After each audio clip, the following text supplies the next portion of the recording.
yeah, I hope you guys enjoy this video, and I'll talk to you later. Alright you guys, so I'm starting off with a freshly washed unit, especially when we're doing a blunt cut with straight hair. We need it to be clean because we don't want it to be all stringy and stuff. So it's freshly washed, and you want to just make sure it's very centered because this blunt cut is going to be very sharp. So we want it to be even. So I'm using a little bit of serum just on the ends to make sure it's very smooth. And I'm going to kind of share a little bit of tips for you while you're blow drying your hair. This goes for all hair, not just for wigs. So what you want to do first to make sure that that wig is sitting flat, make sure you just blow dry that top down. And what you don't want to do is this. You don't want to be just shaking the hair around and blow drying it all around. That's going to make it become frizzy.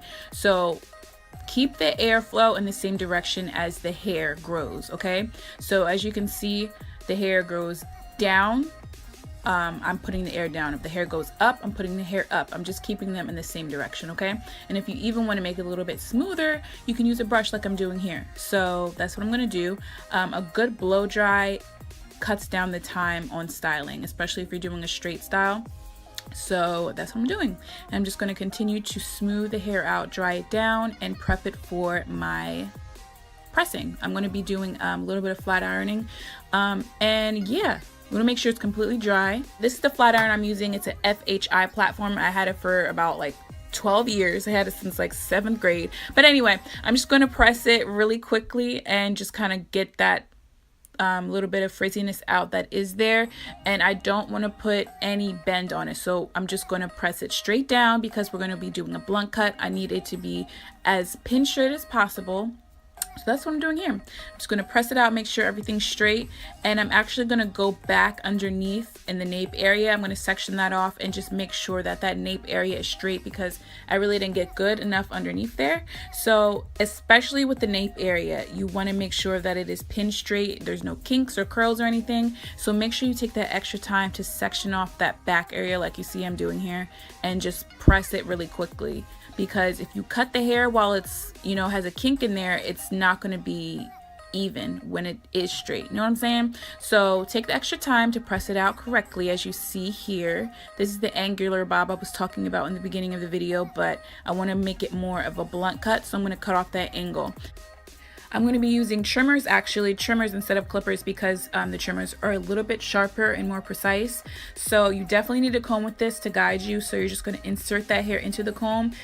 The biggest part of this is making sure that it is 0 degrees, which means there's no elevation. You want it to be straight down as possible, and you're just going to follow the comb and cut it off.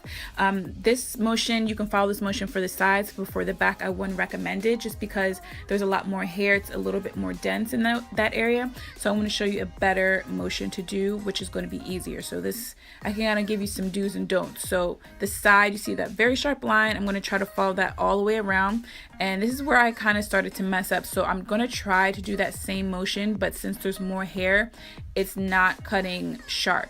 You see, so I'm having to go back and forth. I can't just make one sharp cut. So instead of doing that, you're going to kind of do a stamping motion towards the back where there's more hair. So the sides, you're going to follow the comb, and for the back, you're going to kind of go into the comb, if you know what I'm saying, as you see here. So definitely don't just go in blind like you see me doing here. Put your comb there and then stamp. So here I am trying to do the same thing. It's not going to work. You want to stamp into the hair and actually go perpendicular, I guess, to the comb. See what I'm saying? So put your comb there to stabilize the hair and then go in with your stamp, okay? Don't be afraid to make mistakes with this cut because it is so blunt. There's a lot of room for mistakes. So definitely don't be afraid to make the mistake. Step back from your work, analyze it, and see what you can do to make it better, and you can make adjustments along the way. So that's what I did. You're going to see me mess up, you're going to see unevenness, but I'm going to step away, look at it from, you know, a distance, and then come back. So yeah, this is the time where you can kind of see what I'm doing. I'm going to stop talking and I'll be back a little bit later.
I'm just going to give the ends a slight bend for the style that I'm going for. I don't want it to be pin straight, so I'm not going to put a really hard curl in it. I'm just going to slightly bend the ends in the sides and in the back.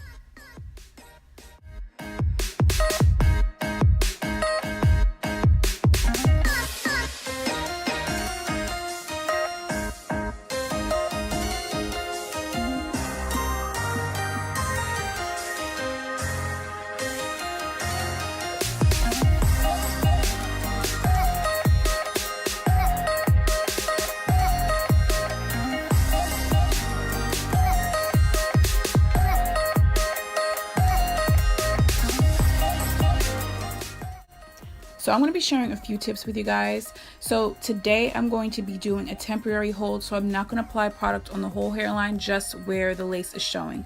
So before I do anything, I'm going to tint this lace because it is apparently lighter than my skin.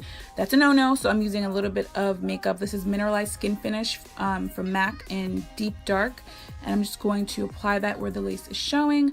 On top of that, I'm going to apply freeze spray. If I were wearing this wig overnight, which I don't do very often, I would apply the Got2b Glue gel first, but for a temporary hold, I'm going to be applying just the freeze spray on the lace and on my edges. This wig has a lot of flyaways at the top, a lot of shorter hairs around the hairline, which is really annoying because they get in your lip gloss, they get in your lashes. So I'm going to try to lay them down with hairspray. This is Kenra number 9. Of course, I spray myself in the eye. This stuff does not feel good in your eye, but I'm going to try to lay it down with some heat. And of course, it laid down with the heat and the hairspray together, but I just have to work very hard to get it to lay down. So that's something I would say needs to be improved about this wig. But yeah, overall, this wig is really nice. It's a really nice density for a blunt cut, and I really enjoyed it. If you guys want to see a styling tutorial, if you want to see a braid out or something curly, something messy, I feel like the blunt cut is just limitless with the style options. So let me know down below what you would like to see next. Make sure you guys click that notification bell so you don't miss any uploads. Make sure you subscribe so you can join the crew. And thank you guys so much for watching. I appreciate you, and I'll see you soon.